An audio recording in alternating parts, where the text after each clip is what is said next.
Mister खिलाड़ी cartoon art. बहुत समय पहले की बात है। एक गांव में द्रोण नामक एक निर्धन ब्राह्मण रहता था।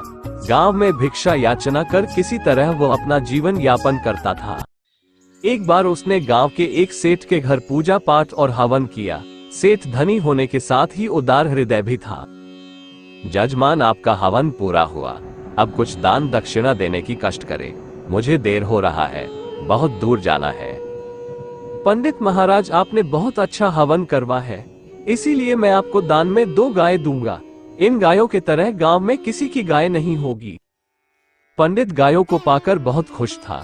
वो मन ही मन सोच रहा था कि इन गायों का अच्छे से देखभाल करूंगा और इनसे खूब सारा दूध निकालूंगा। वह पूरे मन से उनकी सेवा करने लगा। उनके खान पान में उसने कोई कमी नहीं होने दी। वह खेतों से उनके लिए हरा चारा लाता और उनको खिलाता। उसके यत्न के फलस्वरूप गाय हृष्ट पुष्ट हो गए और पंडित स्वयं भी खाने में अच्छे खाने पाने लगा। एक दिन एक चोर वहां से जा रहा था। तभी उसकी नजर ब्राह्मण के गायों पे पड़ी। गायों को देखकर चोर के मन में लोभ आ गया। अरे देखो तो कितनी सुंदर गाय है, अच्छा मौका देखकर इनको चोरी करना पड़ेगा। चोर घर आकर गायों को चुराने के लिए सोचने लगा। सबसे पहले उसने पंडित के बारे में सब कुछ जानना चाहा। एक शाम चोर पंडित के खिड़की के पीछे से छुपकर पंडित को देख रहा था, लेकिन पंडित ने उसे देख लिया और एक गिलास में गर्म पानी लाकर उसके ऊपर फेंक दिया। चोर वहां से अपने घर को भागा।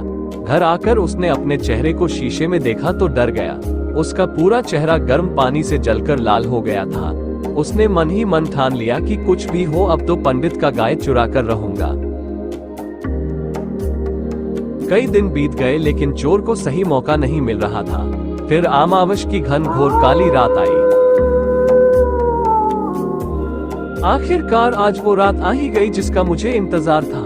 आज देखता हूँ कौन बचाता है पंडित की गायों को।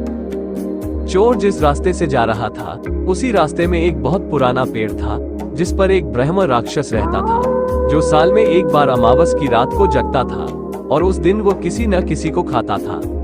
उसी रास्ते से एक किसान जा रहा था।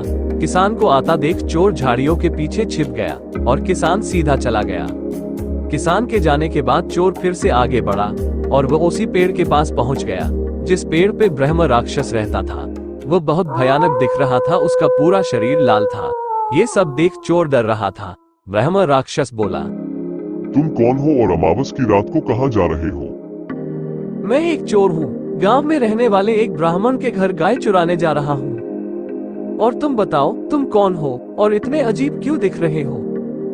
मैं ब्रह्म राक्षस हूँ और मैं अमावस की रात को ही आता हूँ। मैं बहुत भूखा हूँ, मैं तुमको खा जाऊंगा। नहीं नहीं, मुझे मत खाओ, मेरे साथ चलो। मैं जिस ब्राह्मण का गाय चुराने जा रहा हूँ तुम उसे खा लेना और मैं उसका गाय भी चुरा लूंगा। और इस तरह चोर और ब्रह्म राक्षस दोनों ब्राह्मण के घर की ओर चल दिए। दोनों ब्राह्मण के घर पहुंच गए। उस समय ब्राह्मण सो रहा था। ब्रह्म राक्षस उसे खाने के लिए आगे बढ़ा तो चोर उसे टोक कर बोला, श्रीमान, पहले मुझे गाय चुराने दो, फिर आप ब्राह्मण को अपना भोजन बना लेना। ब्रह्म राक्षस बोला, यदि गाय चुराते समय हुई किसी प्रकार की आवाज से ब्राह्मण जाग गया तो मैं भूखा रह जाऊंगा, इसलिए मुझे पहले ब्राह्मण को खाने दो, फिर तुम गाय चुराना। किंतु यदि ब्राह्मण की हत्या करते समय वो जाग गए और बैलों की रखवाली करने लगा तो मैं चोरी नहीं कर पाऊंगा, इसलिए पहले मुझे चोरी करने दो। इस प्रकार दोनों में कहा सुनी होने लगी। उनका शोर सुनकर ब्राह्मण की नींद खुल गई और ब्राह्मण बाहर लाठी लेकर आ गया। कौन हो तुम दोनों और इतनी रात को मेरे घर के बाहर क्या कर रहे हो? ब्राह्मण, ये ब्रह्म राक्षस तेरे प्राण लेने आया है। मैं तो तुझे चेताकर तेरे प्राण बचाने आया हूँ। नहीं नहीं ब्राह्मण, ये चोर झूठ बोल रहा है। इसकी नजर तो तेरे हृष्ट पुष्ट गायों पर है, उन्हें ही चुराने ये यहाँ आया है। मैं तो तुझे सावधान करने आया हूँ। ब्राह्मण समझ गया कि वे दोनों अपने अपने प्रयोजन से आए हैं। उसने रक्षा हेतु लाठी उठाकर उन पर बरसाना शुरू कर दिया।